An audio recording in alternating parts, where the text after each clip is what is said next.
आकाश एक सामान्य लड़का था जो अपने कॉलेज की पढ़ाई कर रहा था। उसे भूत प्रेत जैसी बातों पर ज्यादा यकीन नहीं था, लेकिन जो उसके साथ हुआ उसने उसकी जिंदगी हमेशा के लिए बदल दी। आकाश अपने दोस्तों के साथ एक पुरानी हवेली के बारे में सुन चुका था, जो उनके शहर के बाहर एक सुनसान जगह पर थी। कहते थे कि वहां जाने वाला कभी वापस नहीं आता, और अगर आता भी है तो पागल हो जाता है। एक रात आकाश ने हिम्मत करके अपने दोस्तों के साथ उस हवेली को देखने जाने का फैसला किया। जब वे हवेली पहुंचे तो चारों ओर सन्नाटा था। हवेली के पुराने दरवाजे चरमरा रहे थे और अंदर घना अंधेरा था। जैसे ही उन्होंने कदम रखा, एक अजीब सी ठंडक महसूस हुई। अचानक दरवाजा अपने आप बंद हो गया। आकाश और उसके दोस्त डर गए, लेकिन उन्होंने खुद को संभाला और अंदर जाने लगे।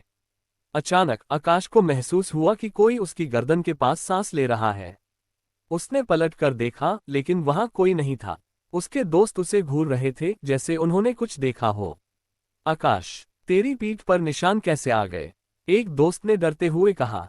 आकाश ने हाथ घुमाकर पीठ पर छूने की कोशिश की, और तभी उसे ऐसा लगा जैसे किसी ने उसके कान में फुसफुसाया, अब तुम वापस नहीं जा सकते।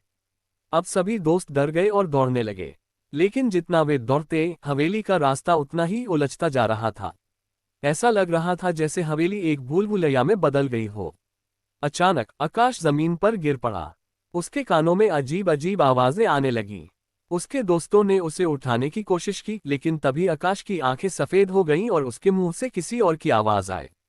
तुम सब यहाँ मरने आए हो। उसके दोस्त घबरा गए और किसी तरह भागकर हवेली से बाहर निकल गए। लेकिन जब उन्होंने पीछे मुड़कर देखा तो आकाश उनके साथ नहीं था। पुलिस को सूचना दी गई। जब वे हवेली में गए तो आकाश एक पुराने कमरे में बेहोश मिला। उसके शरीर पर खून से बने अजीब निशान थे, और जब उसने होश में आने के बाद अपनी कहानी सुनाई तो सब सिहर उठे। आकाश ने बताया कि हवेली में एक आत्मा थी जो इंसानों की आत्मा पर कब्जा कर लेती थी, लेकिन किसी वजह से उसने आकाश को छोड़ दिया था। आज भी जब आकाश सोता है तो उसे वही आवाज सुनाई दे